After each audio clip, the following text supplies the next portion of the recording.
It's a song.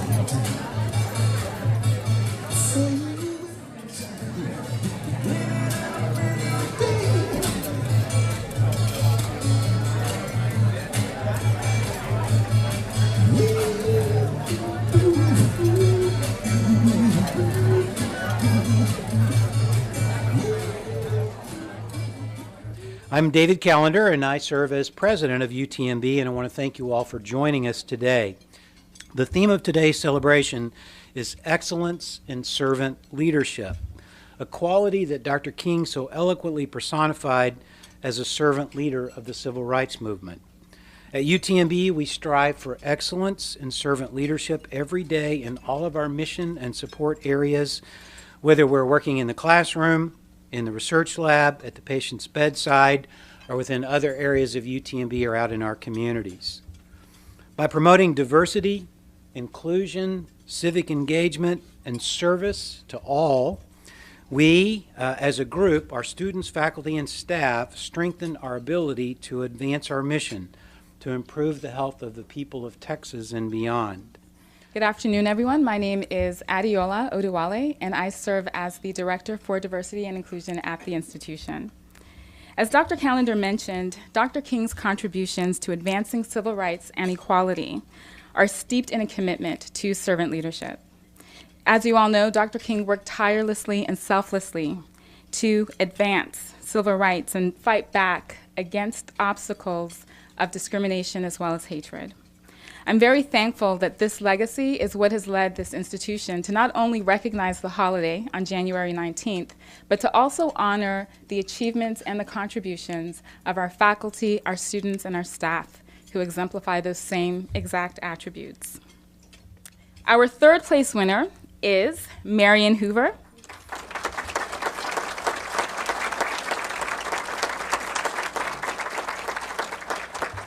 Our second place winner is Jasmeet Kaur.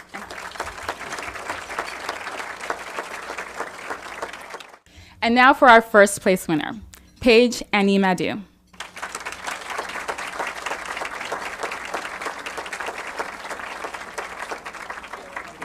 Congratulations.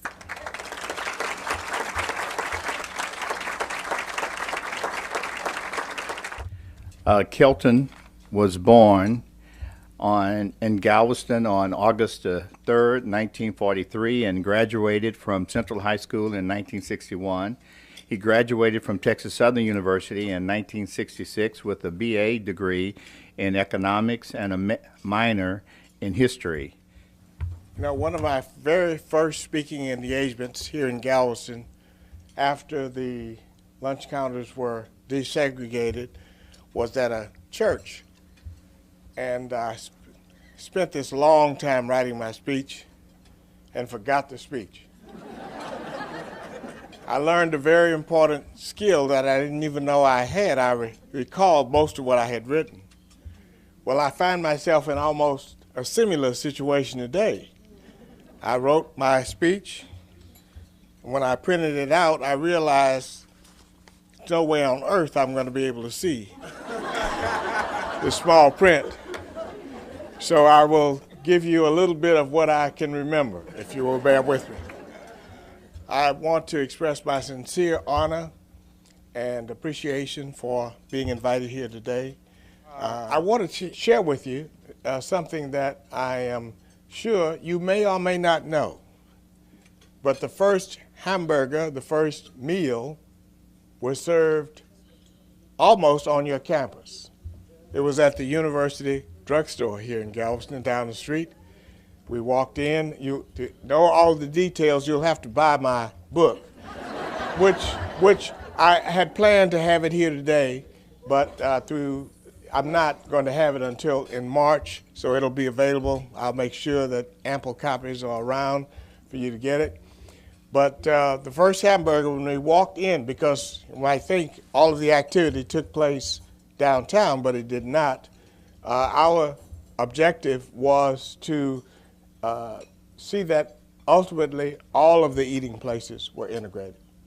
And I think this is a much better looking room, seeing black, brown, white, and others here today. This is what America means.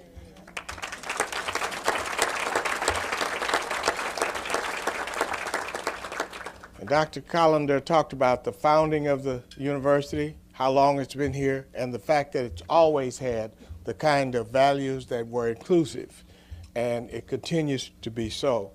That's what made it easy for us to take on the task that we took on in 1960. The lunch counters here were integrated on April the 5th, 1960.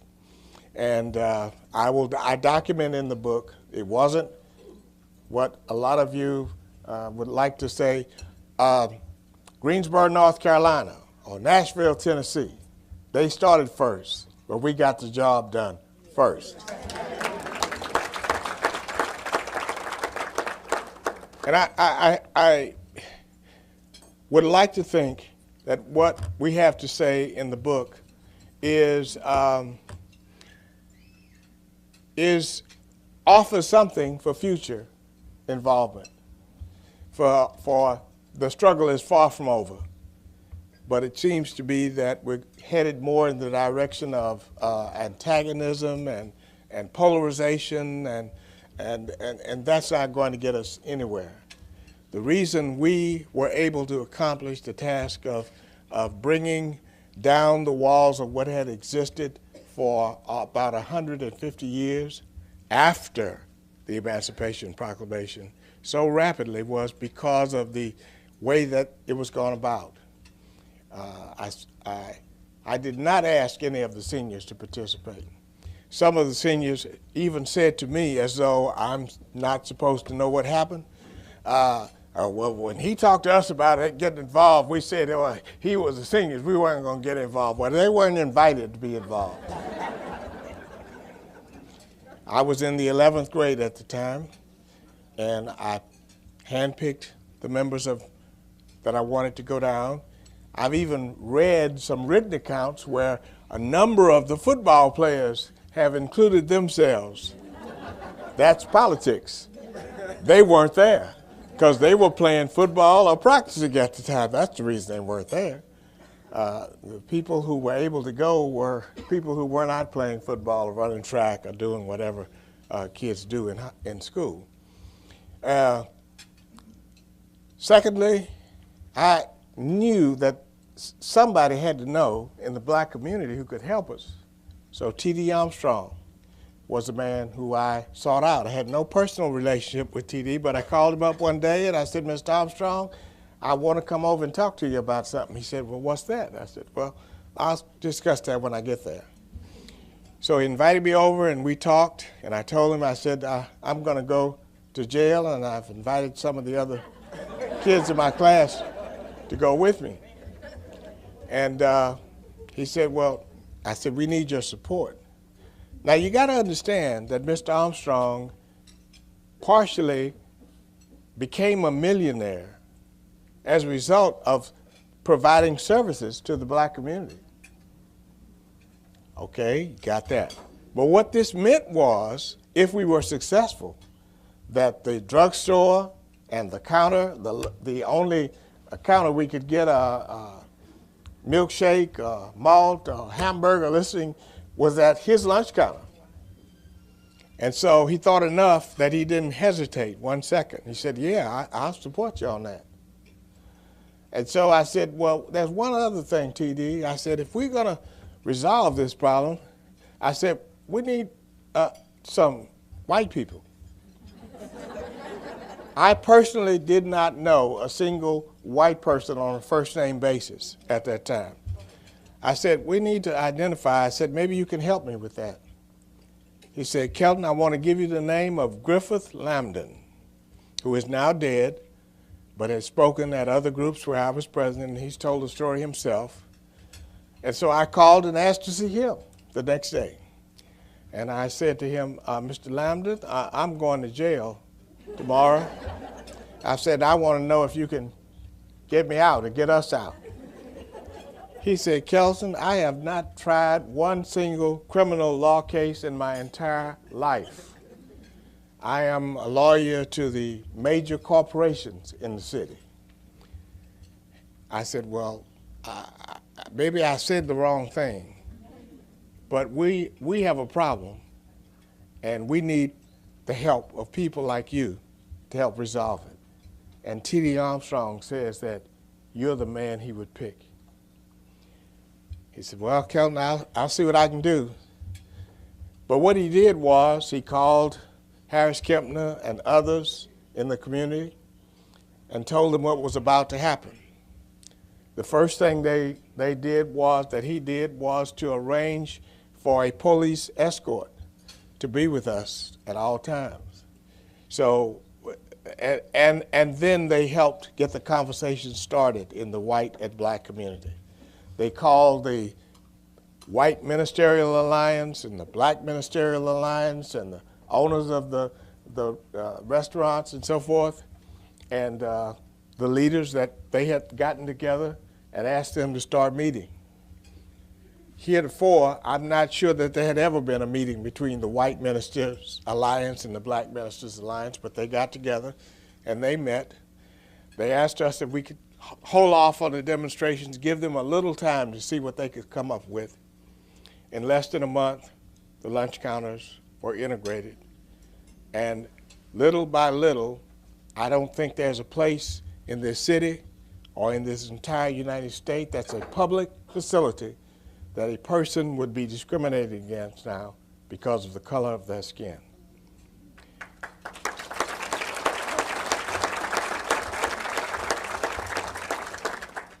It is a great honor and privilege to invite my good friend, Galveston Mayor Pro Tem, Terrellyn Talton, to present a city proclamation.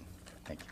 I'd like to, this is the City of Galveston proclamation. So, whereas the Reverend Dr. Martin Luther King Jr. dedicated his life to promoting peace, freedom, equality, and justice for all through nonviolent means, and whereas UTMB Health continues in its tradition commemorating Dr. King's ideas of peace, freedom, equality, and justice through such events as the annual Community Service Annual Ceremony.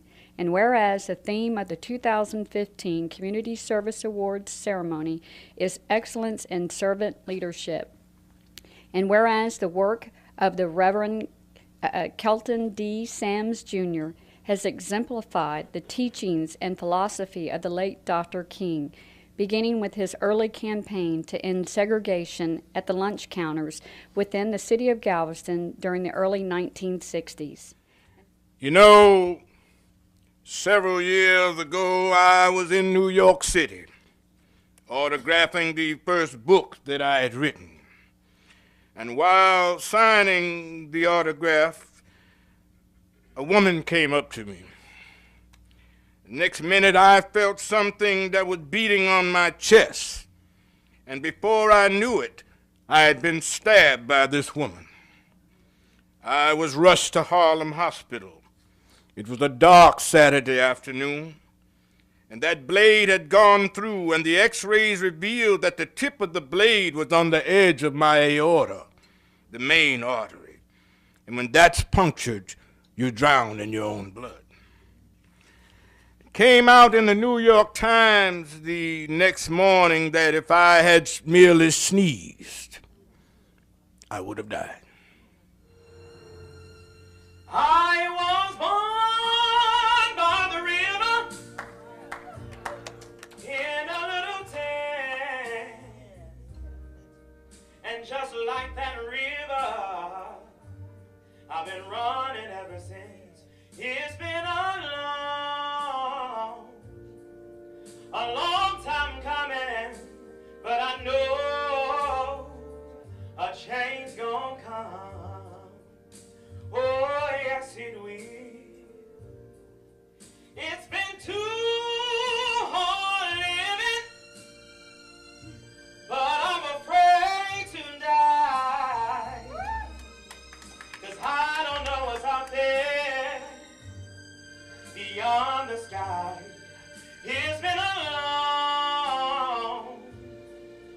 long time coming, but I know a change gonna come. Oh, yes, it will.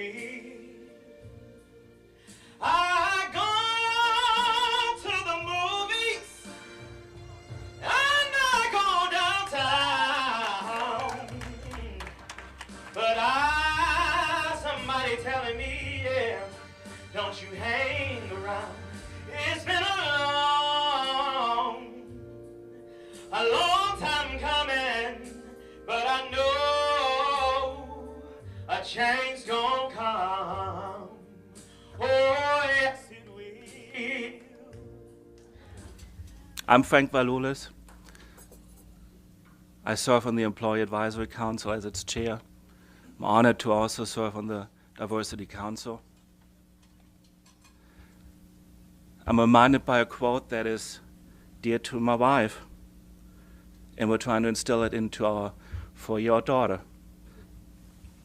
As Mr. King was saying, if I cannot do great things, I can do small things in a great way. So let's all leave here to do those small, great things. I wish you farewell and have a good afternoon enjoying this beautiful weather in Galveston today. Thank you very much. UTMB Health, working together to work wonders.